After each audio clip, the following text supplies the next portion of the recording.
Hello, all of my guests. Welcome back to the Blazingly Black Bolshevik podcast. It's been a while since I uploaded. Hopefully, I'm gonna try and work in like at least weekly uploads. The ultimate goal is to be able to do daily uploads and just hit you guys with a massive amount of content. But for the time being, I will just be posting irregularly. I post more often on my TikTok account, just because that's the easiest form of media that I'm able to produce. I will link that in my in the description to each of my podcasts and onto YouTube. Um, I also write. I have plans for writing and doing blogs that will all be explained further down the road and through various, videos. So, right now I'm just, experimenting with the type of content I make and, trying to see what best, fits for the show, fits for the YouTube, fits for, all the types of content I'm trying to produce because I do want to make a full-time career out of this eventually. Now that we got that out of the way, let's talk about the meat and potatoes. Who gets to survive the revolution? Now, everybody who knows me knows that I'm a teddy bear and don't want to hurt anybody except people who do harm onto others. But others who, see the communists and think, left winger want to commit genocide. Not true. Not true. The ultimate goal would be to rehabilitate and have anybody who is right wing or even left wingers who don't exactly see the plan to be re-educated and to conform to society. Because at the end of the day, you guys could say communism doesn't work as much as you want. You can use as many examples that you want, but there's no denying that the Soviet Union was one of the strongest countries, industrialized at one of the rapidest rates. The same goes for China. China goes from an agrarian society being bullied mercilessly by European colonizers, and less than 100 years later, it is standing at the forefront of the world. People are, either begging China for assistance or, praying that they, won't go to war, even though China hasn't, really gotten into a war since the 1970s, regardless of the little border conflicts that they have in, 20, 30, 40 people fighting. Ultimately, communism does work. It's been shown before, and it continues to be shown to this day. The Indians have been fighting the Naxalites for the last 30 or 40 or 50 years. I think even longer than that. The Philippines have been fighting their communists for around the same amount of time. Both of these being Maoist organizations. I think that goes to show you proof enough that communism does work to the point where, even after decades of fighting, people still support communism and have hope that it can save their countries and eventually unite us all under one banner. However, there will be people who are determined to stop that. People who want to profit off of us, people who seek to marginalize us, people who seek to, in no uncertain terms, enslave us. This is fascism. This is imperialism. This is Nazism. This is Tsarism. This is monarchism. This is conservatism. This is liberalism. All of these isms. All of these people who seek to either seek to enforce the status quo and maintain the status quo, or people who even seek to regress us and put us in the past. We humans are not meant to stagnate. And ever since like the 70s or 80s on a global scale, we have stagnated. There isn't any reason why we can't feed the entire world right at this point in time. We produce more food than we can even use and throw out tons of it each year. We pollute the earth and destroy the earth, and people act like this is, just normal or the way it's supposed to be, or, is good and hard. No. We possess the facilities to feed this entire planet and should be doing that. We possess the means to teach and educate everybody on this planet. We should be doing that.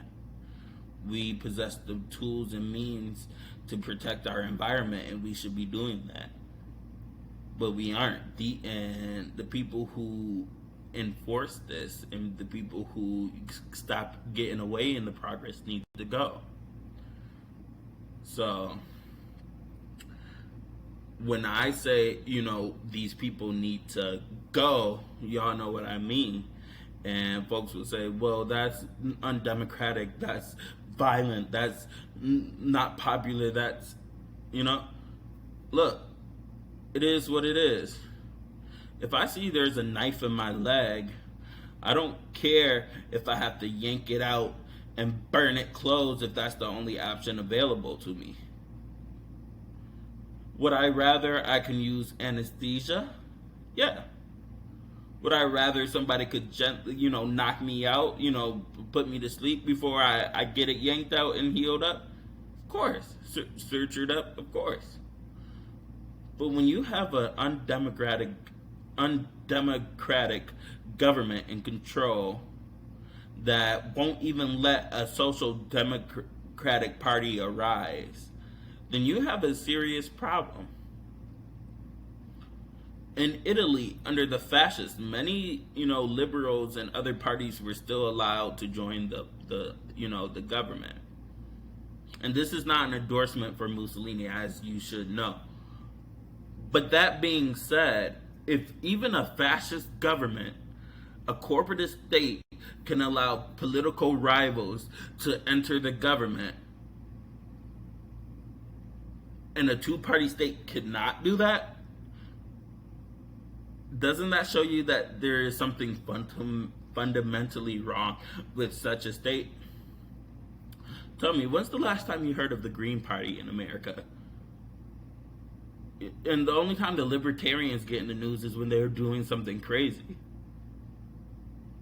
The CPUSA, shit, that's just a whole bunch of, last time I checked, they were still advocating for voting for the left. They don't run candidates. They don't, advocate for revolution. It's like, at least in the lower levels. I have no idea how the upper levels of the organization work. I will admit that. But from what I can see with my own two eyes and observe from my own two eyes, there is not a third party that poses a significant threat to the establishment of Republicans and Democrats. And that is a serious problem. For when you have a supposedly center-left party and a center-right party controlling the government. However, the way our government is structured, the conservative side is winning. And on top of that, the supposedly center-left party is, consistently getting beaten back, and they stop the progress from people going further to the left. Meanwhile, the center-right party is actually far-right. So we got a center-right or a solid right party, which is the Democratic Party. And we have a far-right party, which is the Republican Party. And then you got various other small-time parties who may have a mayor elected here or a senator elected here. And then you have your independents, which often, still subscribe to some party's ideology. Now, with all of that being said, and all of those opinions gathered, do you believe that violent revolution is unnecessary still? Do you believe that we can have some sort of democratic revolution, or that we can, vote in socialist candidates, or even if you're not socialist, even if you're anti-socialist, anti-communist, but you're pro-progress or a technocrat, don't you think that there is something fundamentally wrong and that you must do something, even if you don't know what that something is? And don't get me wrong, violent revolution isn't the only thing that we have to do. I look at the Black Panthers as one of my greatest examples. You need a community, a strong community, whether that be community funded schools, community funded food programs, community funded gardens, community funded defense programs. It all starts with the community and community consensus. Mao Zedong, the leader of the People's Republic of China, did not exactly instill upon the people the Cultural Revolution. That was something in a country of billions. Well, at that time, I think it was 600 million. But in a country of hundreds of millions of people, there is no dictatorship. You either rule with the consent of the people, because if the people don't want you there is nothing stopping hundreds of millions of Chinese people from overthrowing Mao Zedong. Nothing. Just like there was nothing to stop hundreds of million people from throwing Chiang Kai-shek. Now, do you still believe communism is authoritarian and that those landlords were just sought out by Mao Zedong? Or was it the people who acted within the power of the state that they built and crafted and was also egged on by Mao Zedong? You have to differentiate. You have to see the people as the state and not separate them, because without the people, the state would be nothing.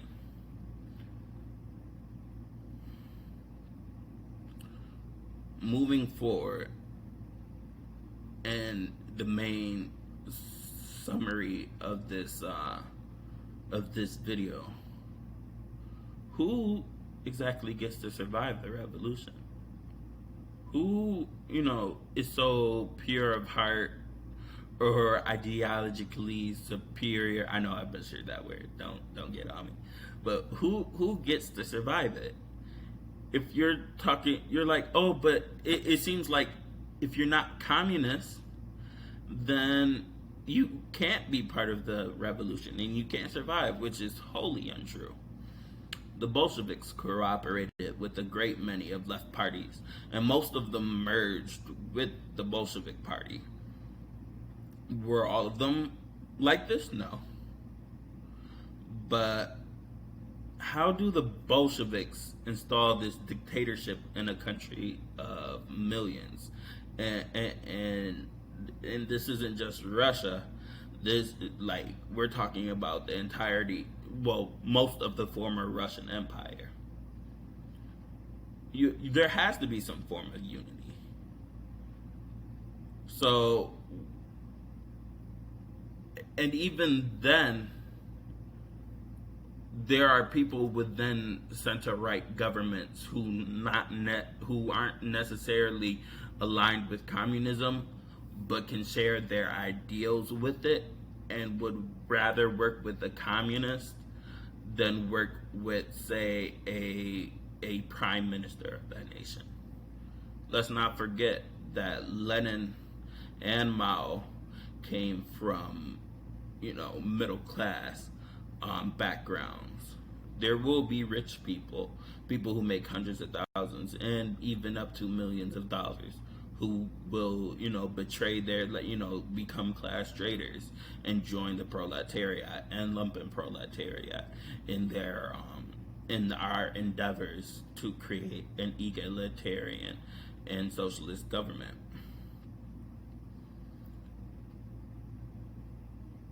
You, you know, it's only those people who are vehemently anti-communist that will, not make the cut into the new society. Oh my gosh, I sound like a cult leader. Well, it is what it is. I'm your cult leader for the day. But there is a certain. Do you. Let's take incels, for example. They're an extreme example, but do you think people who want to cause harm to women for no basis other than their being a woman should survive? I don't think they should. I don't. You know, under under communism, under communism, alienation would be very, very. It, workers' alienation under communism. I won't say won't exist, but it would be massively reduced to a point where we will not create incels as a society. There is a book, funnily enough, called Sex Under Communism, and it's a research by, this Marxist or socialist professor, and they go to like the GDR, the German Democratic Republic, that being East Germany, and they're just like, why are the women so much happier here than over on the Western side? That's because socialism, one of the main functions of socialism is that equality. Women, feel liberated under socialism, and socialism seeks to liberate women as well from their typical, idealized function as mothers, and they make scientists out of them, politicians. You know, I think anybody who wants to stay in a way of that type of progress should not be, a thought. I think anybody who, seeks to oppress a race simply based on, skin color or, religion should, be not part of our society. Y'all know what I mean. I'm just not trying to get hit by community guidelines and stuff. But tell me, I always welcome comments. I will read all the comments. Tell me why you believe as, a right winger or a left winger, because I often argue with more left wingers than I do right wingers.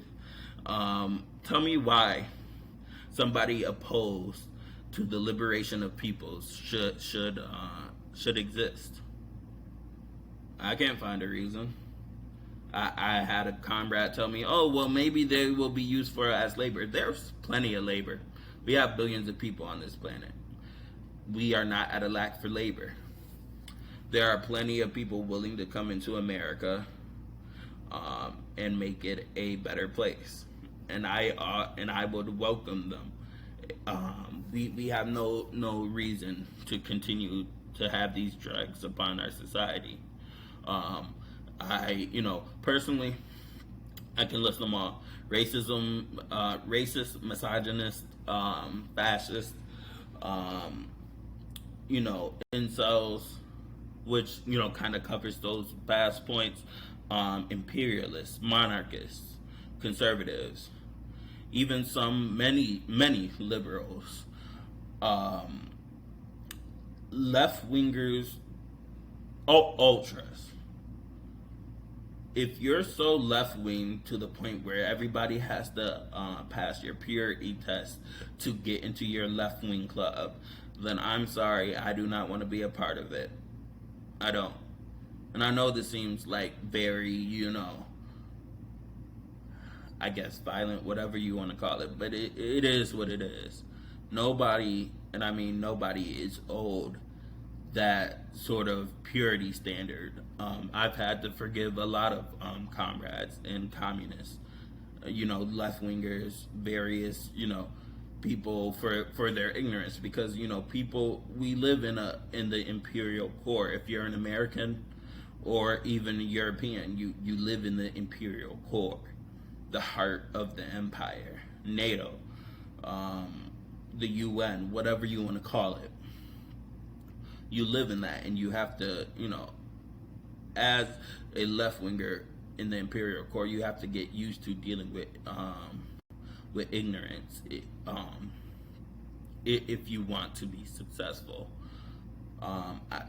Gaddafi, Mao, Stalin, Lenin, Ho Chi Minh, you know, I could, Thomas Sankara, Huey P. Newton, Assata Shakur, all of these communists had to teach other communists. They had to teach peasantry, poor people, homeless people, how to build the revolution and how to fight back against imperialist power. To this day, there are 5 socialist countries that still stand in resistance of capitalism. To this day, there are still Panthers alive and new Panther groups emerging simply because they cannot crush our revolutionary spirit. If they can kill millions of communists, look at the Indonesian Communist Party. Look at the South Korean Communist Party. You're like, wait, South Korea had a communist party, but isn't it a capitalist country? It wasn't always like that. Up until the 1940s, South Korea was unified. And there were plenty, if the UN, well, not the UN, if the U.S. and its allies and functionaries and satellite states did not interfere, North Korea and South Korea would be just like Vietnam, unified and socialist. But no, the U.S. could not handle another defeat on that scale, and so they launched millions upon millions upon millions of bombs, destroying 80% of North Korea and killing 20% of the population. That is the type of evil that we have to deal with. And this wasn't even, the army wasn't even the main target, it was the civilian population. U.S. generals, U.S. military staff have quoted that they blew North Korea back to the Stone Age because it took them so many years to recover. To this day, Laos has the most amount of bombs in this country, and it is estimated it will take 200 to 300 years to clean up all those bombs that were dropped. And many of them still active because they were undetonated when they dropped. U.S. Air Force, employees, mission, like the U.S. Air Force was complaining to, Mission Command, whatever you want to call it, their uppers. Like, why are you sending us to this barren country, like this barren place? Like, we already bombed all there was to bomb. Because at that point, they were just dropping bombs wherever they pleased. And then you can read and look at that and tell me that communism is not justified in its purging of reactionaries and fascist forces. You can't tell me that. When you look at the Indonesian Communist Party and you look at how it was the strongest and most influential party and how they had women's rights, how they were bettering the country, and then you look at their demise where between 500,000 to 1 million communists were murked by CIA officials, by fascists, by Islamic extremists. And I make the distinction between Islamic extremists and Islam. Why? Because one of my most idealized, who am I thinking of? Idealized, leaders, even though he is not a communist, is Gaddafi. who was an Islamic secular Islamic socialist. Now, you look at all these atrocities caused by reactionary forces across the world, where their white terrors and blue terrors were worse than any red terror imaginable, and you tell me that that communism is not justified in fighting back against this. You can't. Otherwise, you're a liar. Like, there is no whataboutism. That's a new term that arose in Western literature, because folks will say, "Oh, USSR bad." Okay, well, the USA is like 10 times that's worse. Okay, but list why the USSR is bad. As a communist, I've never denied any wrongdoing within the USSR. However, when its opponents are capitalists and fascists, why are you focusing on the USSR, condemning the USSR when you won't do the same for the USA, which literally experimented on its civilians and Canadian civilians as well? Like, every time I talk about it, folks treat it like a conspiracy theory, but where's the conspiracy? The CIA admitted that it lied to you. The CIA admits that it spies on you. That the CIA, FBI, they admit that they targeted Black Panthers over, and they will try to mix in that they fight the KKK, shoot a KKK leader, straight up, a former KKK leader said all of our back during the 60s, when they started police couldn't get away with that as much, they sent all their good boys over to the police, to the fire departments, to the, now that one might be not as predominant, but to like these positions of power, to the military.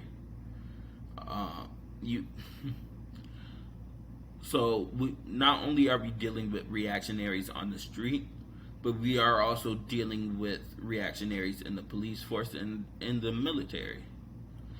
And these reactionaries, as of right now, are starting to converge. They have these Unite the Rights. They have these militia groups. They have these groups that are starting to form 3%ers, Oath Keepers. Do you think these people deserve another chance? I have plenty of comrades who were right wing, and I believe people should be given a fair shot.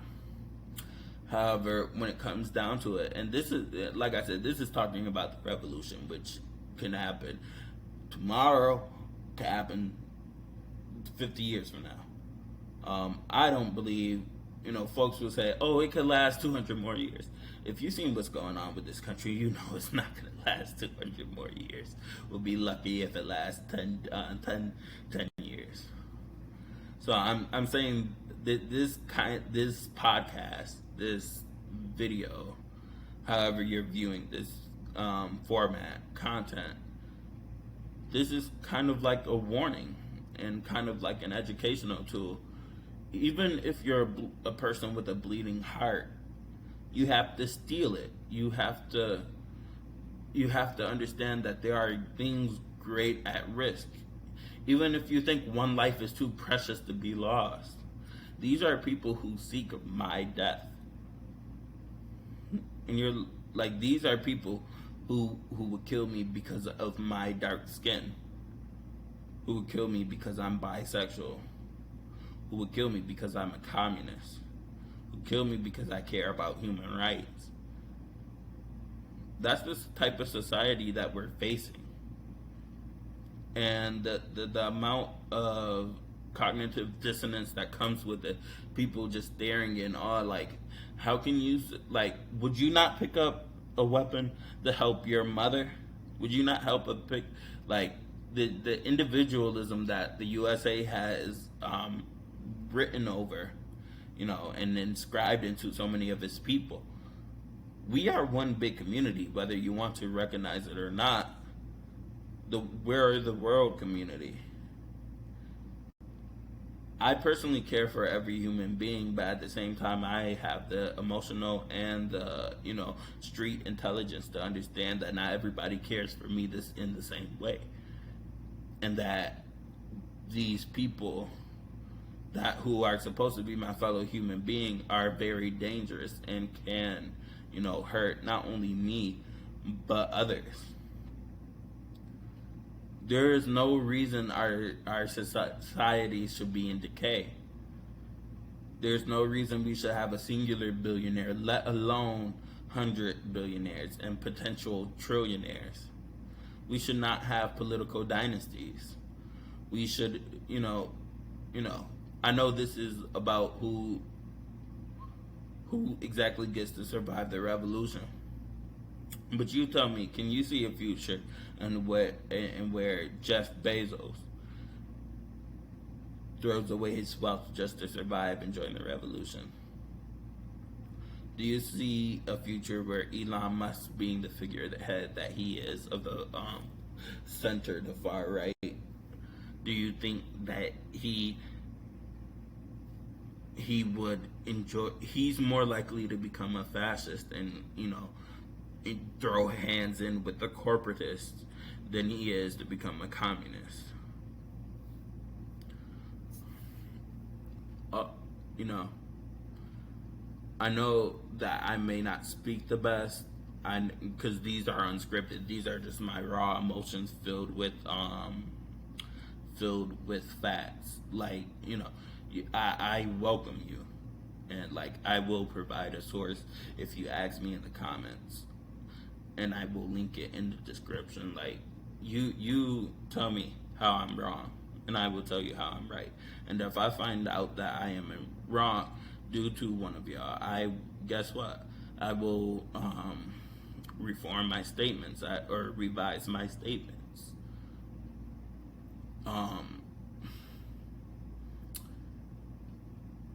It's a difficult time that we're in, and I know, everybody may teeter totter on the political spectrum, as we do in turbulent times. But I will say one thing: when it comes to a genuine communist party, or a left-wing party, a proletarian party, a peasant party, or a labor party, a workers' party, there are many different names and numerous affiliations that people use. But when you have a genuine left-wing movement, a genuine left-wing party, that they are often trying to enact land reform, housing reform, medical care, healthcare reform, the nationalization of resources. In America, who owns the resources? Tell me, do you think somebody who was born 200 years ago should get to, and who so-called discovered a mine, should decide who gets the mine there, or decide who gets the wealth? Or do you think the workers who work there should decide who gets the wealth?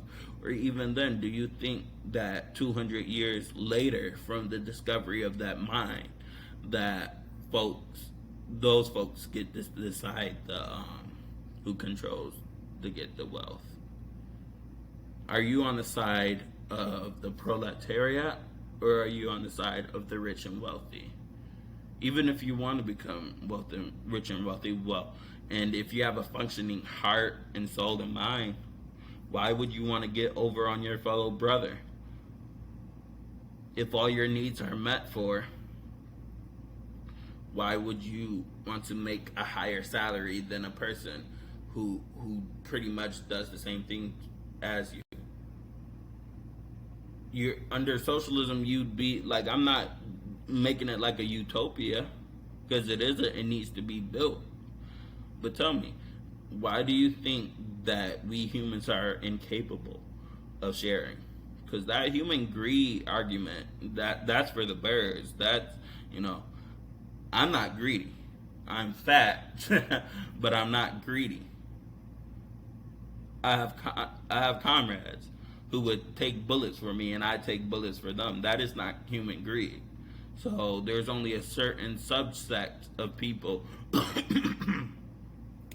who have that greed.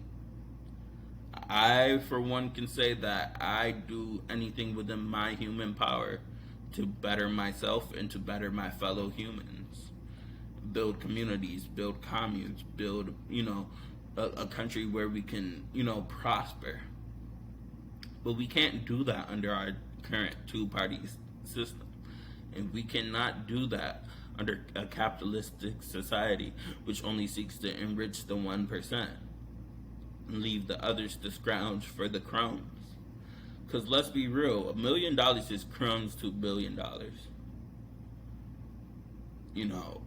There's plenty of charts, plenty of research already done that shows that when we pile wealth to this extreme, only bad can come from it. The dollar is in decline. The economy is in decline. Society is in decline. And when we have our backs against the wall like this, then I don't know. Seems like something needs to be done. What is to be done by Vladimir Lenin? Oh man, I'm having the time of my life if you guys can't tell. But seriously, tell me, am I wildin'? Hold up.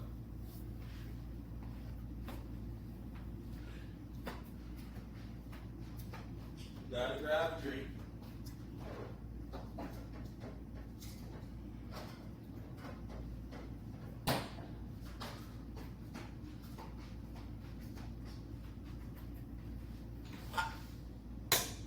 Woo! Nearly broke that chair. But you tell me, am I wilding by saying, mass graves might be a necessity? Am I wilding by saying, we have a society in which, we have to have a reconciliation with our morality and eventually decide, look, we can either keep these people alive who are not only not providing any benefits to society, but we are also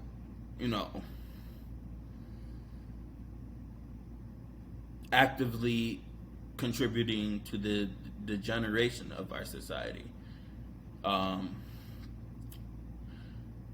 And I only mean the rich. Only the rich provide. I don't need another cruise boat going around the world. I don't need a $1 million hotel, $1 billion hotel. I don't need the Burj Khalifa. I don't need the World Trade Center. I don't need the White House. I don't need any of these things that richness provides. I need a stable country. I need a people who are flourishing. I need food. I need water. I need housing. I need teachers who enjoy their work. I need medical assistants who know what they're doing. I need no racists in our society. I need for us to do better as a society. That is what I need. I don't need $100 million. If I won the lottery today, I'd keep enough to make sure that I could survive without having to work.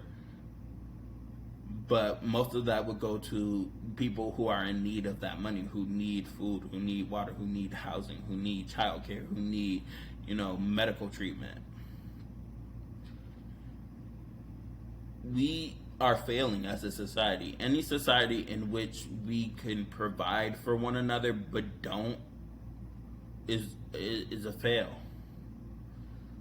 Even in social democratic countries, and no, I am not claiming they are socialist by any means.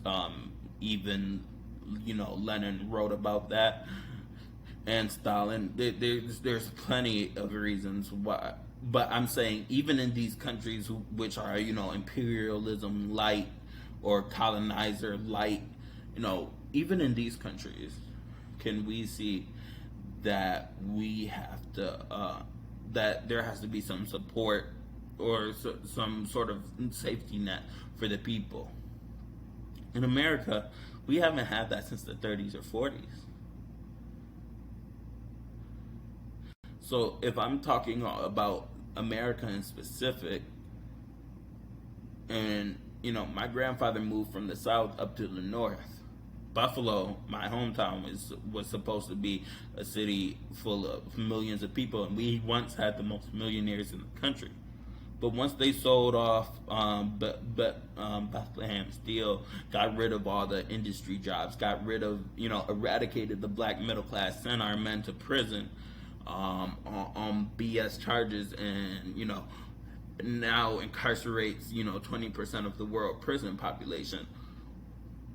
There is no, there is no hope for a democratic way. Once upon a time, the Socialist Party, not yet a communist party, but a socialist party,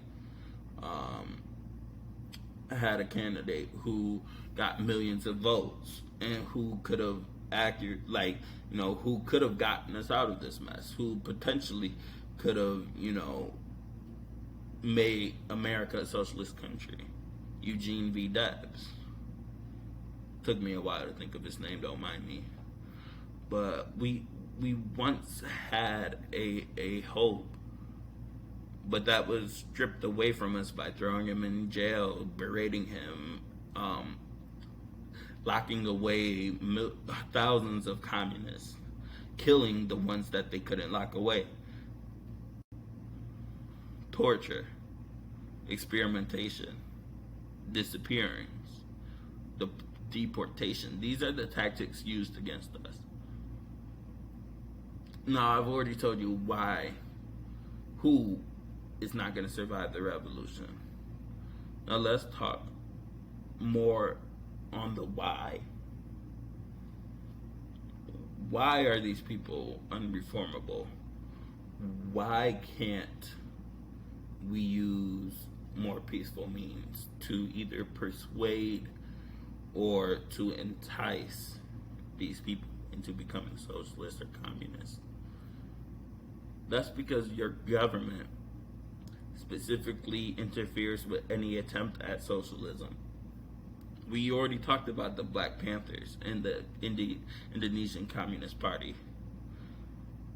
But do you know how many Communist Party were either interfered with or directly destroyed by the CIA? Do they call George Soros an Antifa head commander and and a communist, but he this is very iffish data, but there's evidence that he collaborated with the occupying forces of his nation. Now, I'm not saying whether he did it or not, but I'm saying there's evidence that points towards it. That even being said, the firm and solid evidence shows that he's a liberal who spent millions, if not billions, of dollars to destroy communism. And he even most recently made a post about how he fears communism is returning. You recently had a sitting U.S. president declare that socialism will never be, America would never be a socialist nation as long as he is in charge. These people will stop at nothing to see our movements die and crumble, and will support the most vicious and reactionary forces to do so. In Afghanistan, you had the Democratic People's Republic of Afghanistan, and they funded the Mujahideen. Were there some mouths within that movement? Yes, because somebody will inevitably bring that up. But I will raise the counterpoint. What happened after the Mujahideen won? And what state is Afghanistan now? Afghanistan, after being liberated, was one of the most prosperous countries in the Middle East, and was also, strong enough to the point of being stable. But it wasn't able to stand because of the sheer amount of money and propaganda that was pushed into it by the U.S. under who? Reagan. He will have his own episode dedicated towards him due to the amount of harm that he has caused upon the international communist movement.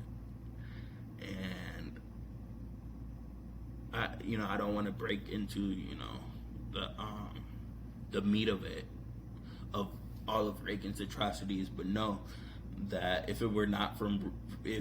we could remove Reagan and his entire government from existence, from the history, this world would be a better place. And you're like, but the Soviet Union fell. The Soviet Union fell. No, the Soviet Union was betrayed. It was betrayed first by Nikita Khrushchev, and then again by Gorbachev. I have no problems with reforms being made. I have no problems with economic policy being changed. My problem comes when the USSR voted. You have these several, I forget how many constitute republics of the USSR that formed the Great Union. I just know that most of them polled in between 70 to 100%. Well, 70 to like 99% of the population of these countries wanting to stick together. Even nobody really voted to break away. They had a referendum. What did the leaders decide to do? And what later happened to those leaders?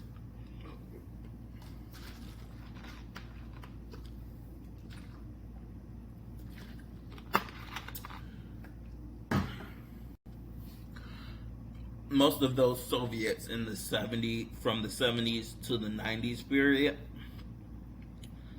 if they were more influential, they became the CEOs of the gas companies, of the mineral companies, of the military commissions. These were not truly communists. After Stalin, and note how I didn't say Leonid Brezhnev, because he's a very mixed figure. I will have to do more research upon him to give you my accurate opinion on him, and to come with more than just anecdotal evidence, but actual research and facts. But Khrushchev was the first tragedy, and then Gorbachev just put the nail in the coffin.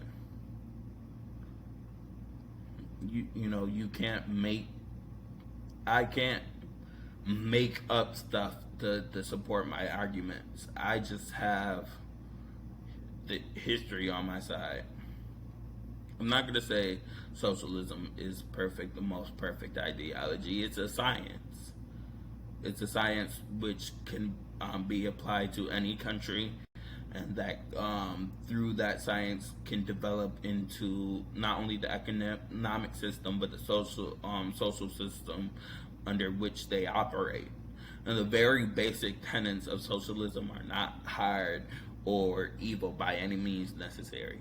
If you think a society saying that everybody is equal and should be treated equally and should have an equal say-so in what they do and should have an equal education, should have an equal amount of food, should have an equal amount of money, then I'd honestly say that you're the evil one. If you disagree with the basic principles of communism, that the means of production should be publicly owned, then I think there's something that you have to seek out, because if I'm born in a community, all the things within that community should be afforded to me. There should be no class. There should be, you know, there should not be no working my way up. I should have the same opportunities afforded to me as Billy Carmichael down the street, or Ashraf Afghanistan,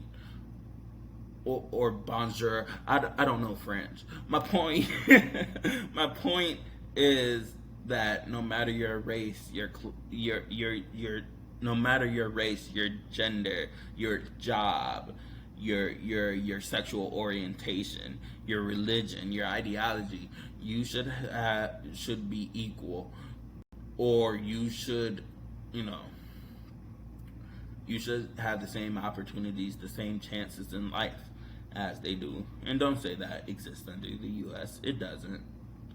If you're born poor, more than 99.9% of the time, you're gonna stay poor. I don't care about whatever little sap story you've heard or you experienced, whether you was eating out of a dog bowl and then later now you're sitting on millions. I don't care. It's not applicable to the masses. It's not applicable to me, and ultimately, it doesn't do anything to further the point. I want actual arguments, actual, you know, because my ultimate goal through this podcast is not only to educate y'all, but to educate myself. I want to become a better person past each episode that I drop. I fully believe that I can realize and do this, and that's all I want. And whether, you know, or not you gain anything from it, I will gain something.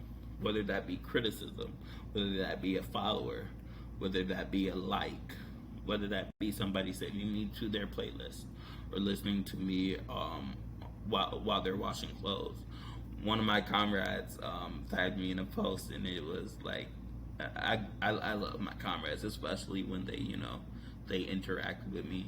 And even if you're, you know, an anti-communist, I have plenty, you know, anarchists, right wing, you know, people who, you know, not necessarily in my personal circle, but people that I interact with daily, and, you know, we learn from one another.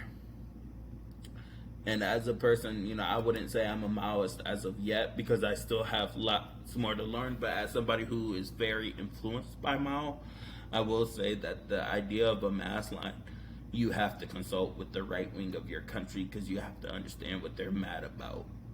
Now, some of their nonsense, like abortion and blah blah blah, that can be thrown out the window, but you have to go to the root deep problem.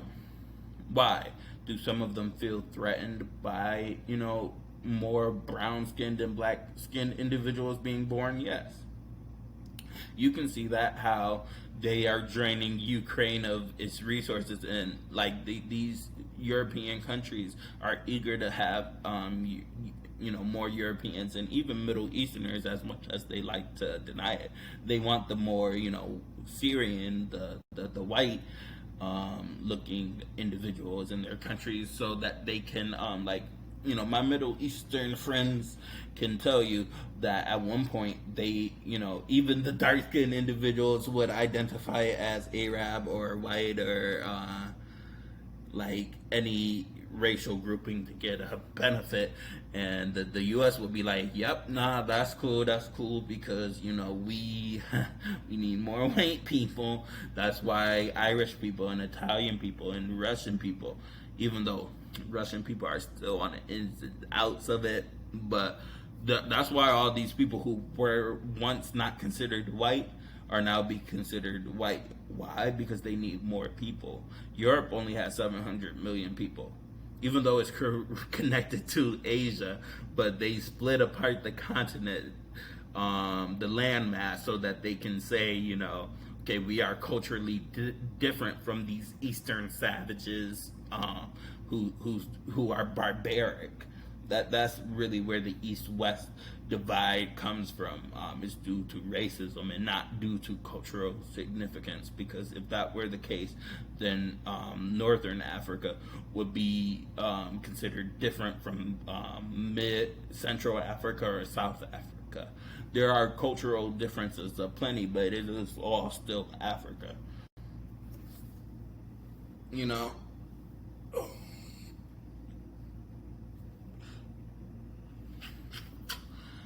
I I think I'm tapped out. I think I talked about most of what I've needed to do.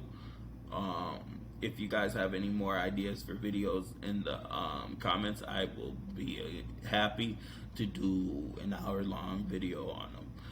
However long, however meaty the topic, I will research whatever topic you want me to, and I will offer my analysis and my opinions on them. Look at through my social media and through my videos, and give your boy a follow on all my podcasting sites. I'm currently on Anchor, Google Podcasts. Actually, I'm working on the Google Podcast, where most of your podcasts can be streamed. I'm at. Follow me on YouTube, also Blazingly Black Bolshevik, and TikTok at Tracy Jones 120. Yada yada yada, blah blah blah. I'm gonna eventually figure out like an intro and outro thing, but for now you're gonna have to deal with my rambling, and you're gonna like it under the threat of communism. Oh my gosh. Have a nice one, y'all. Love y'all and stay safe.